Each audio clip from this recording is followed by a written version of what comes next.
kasih kesempatan yang telah diberikan kepada saya. Di sini saya akan menjelaskan mengenai harapan matematik. Sebelum saya memulainya, saya memperkenalkan nama saya terlebih dahulu. Nama saya Sukira Malauli, Prodi Teknik Informatika.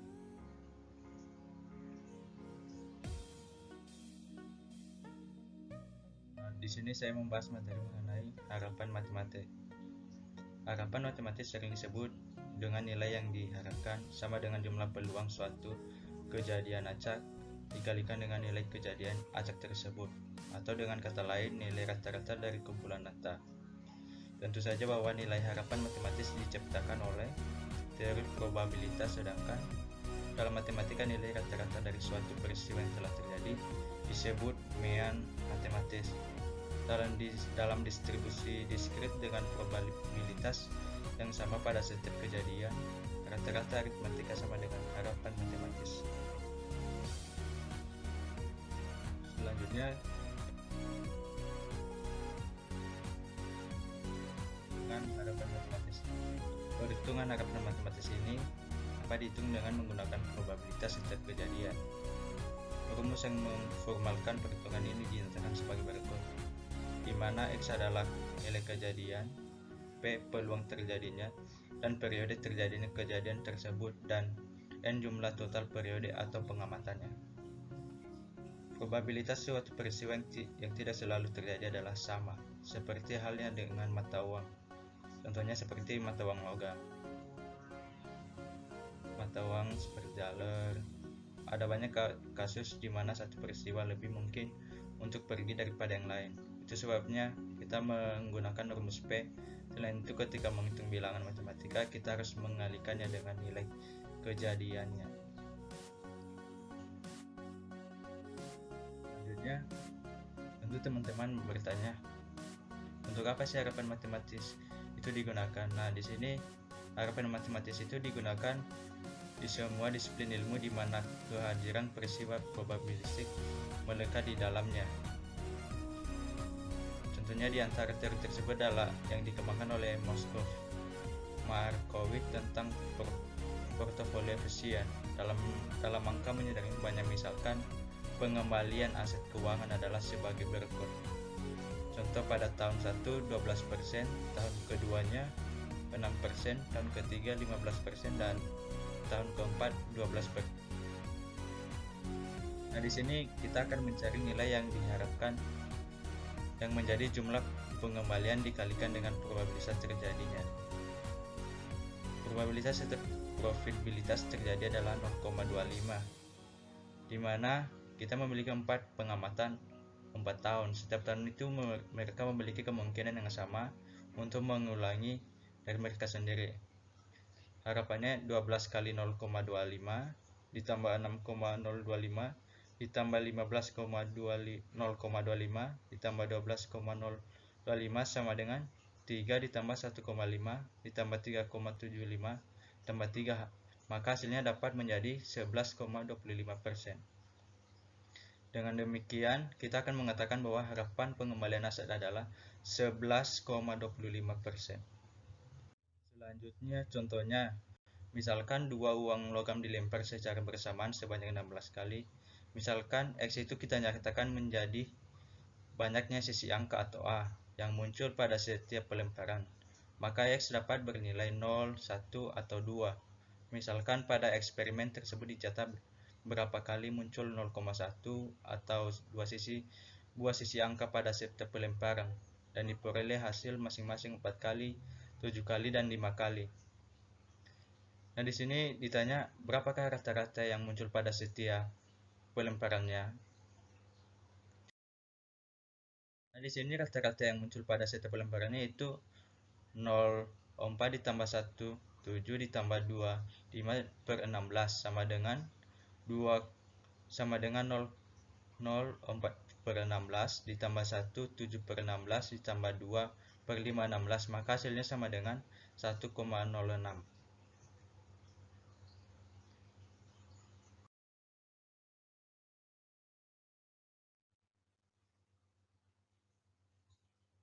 Kita selanjutnya masuk ke contoh yang berikutnya. Sebuah panitia beranggota 3 orang dipilih secara acak dari 4 orang mahasiswa STI dan 3 orang mahasiswa IF. Berapa nilai harapan banyak mahasiswa STI yang terpilih dalam panitia tersebut? Nah, teman-teman, yang pertama kita harus misalkannya X menyatakan jumlah mahasiswa yang terlebih dalam panitia tersebut. Nilai X yang mungkin adalah 0, 1, 2, dan 3. Distribusi peluang X adalah, maka kita bisa alihkan menjadi Fx sama dengan C 4x 4x C 3,3x dikurang X per C 7,3. Maka kita dapat menghitung F1 sama dengan F0 sama dengan 1 per 35, F1 sama dengan 12 per 35, F2 sama dengan 18 per 35, dan F3 sama dengan 4 per 35. Jadi nilai harapan banyaknya mahasiswa di STI ini adalah EX sama dengan 0, 1 per 35 ditambah 1, 12 per 35 ditambah 2, 18 per 35 ditambah 3, 4 per 35, maka hasilnya sama dengan 1,7. Jadi secara rata-ratanya di sini terpilih bahwa mahasiswa STI itu terpilih menjadi beranggota 1,7 orang. Selanjutnya masuk ke sifat-sifat harapan matematik. Nah, di sini di dalam sifat-sifat harapan matematik ini terdapat beberapa teorema, mulai teorema 1, 2, dan 3, 4, dan 5. Nah, yang teorema 1 yaitu bila A dan B konstantan, maka E AX ditambah B sama dengan AE X sama dengan B. Akibat pertamanya, jika A sama dengan 0, maka EB-nya sama dengan B. Akibat keduanya, jika B sama dengan 0, maka EX-nya sama dengan AEX.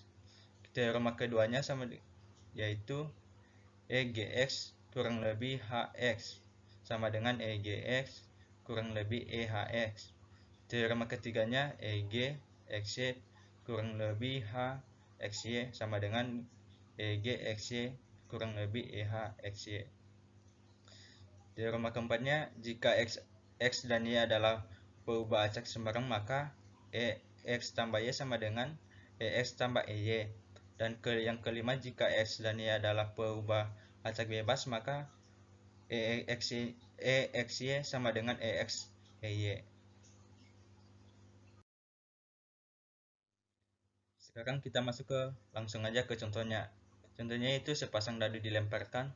Nah, di sini kita akan menentukan nilai harapan jumlah angka yang munculnya. Misalkan ya, X menyatakan angka yang muncul pada dadu pertama, Y menyatakan yang muncul pada dadu kedua. Yang ditanya di sini, berapa banyakkah X tambah Y? Nah, di sini langsung kita jawab, yaitu X tambah Y sama dengan EX tambah EY sama dengan EX 1 per 6 ditambah 2 1 per 6 ditambah 3 1 per 6 ditambah 4 1 per 6 ditambah 5 1 per 6 dan ditambah 1 per 6. Maka hasilnya dapat didapat menjadi 7 per 2. Selanjutnya EY sama dengan EX sama dengan 7 per 2. Jadi hasil keseluruhannya adalah, jika digabungin, maka EX tambah Y sama dengan EX tambah EY sama dengan 7 per 2 ditambah 7 per 2, maka hasilnya menjadi 7. Selanjutnya masuk ke frekuensi harapan matematik. Frekuensi harapan matematik atau pengayaan merupakan salah satu materi peluang yang dipelajari dalam matematika.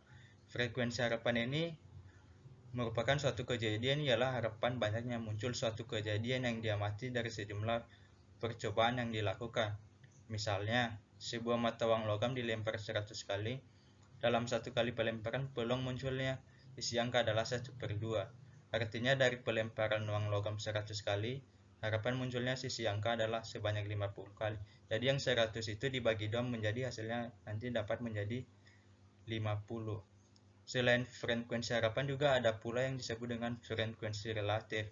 Frekuensi relatif ini adalah perbandingan banyaknya suatu kejadian dengan jumlah total kejadian.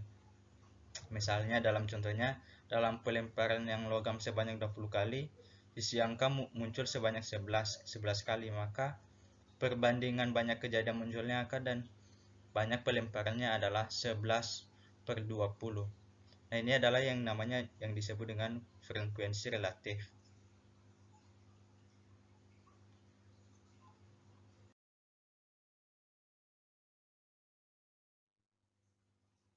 Rumus frekuensi harapan. Frekuensi harapan dilambangkan dengan FH jika kejadian dilambangkan dengan K dan banyak percobaan adalah N.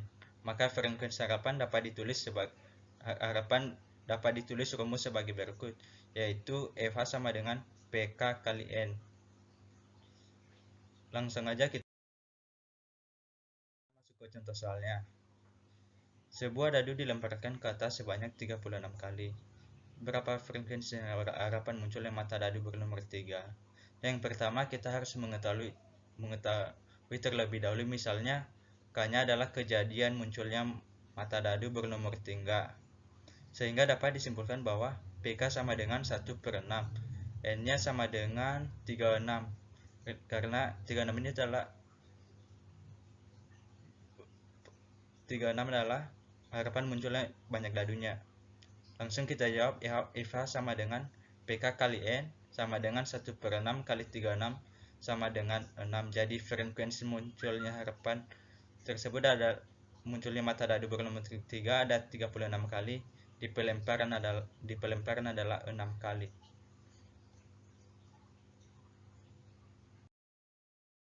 Demikianlah hasil presentasi saya. Jika ada kesalahan baik dalam penyampaian ataupun dalam pengucapannya, mohon dimaklumin dan dimaafkan. Terima kasih.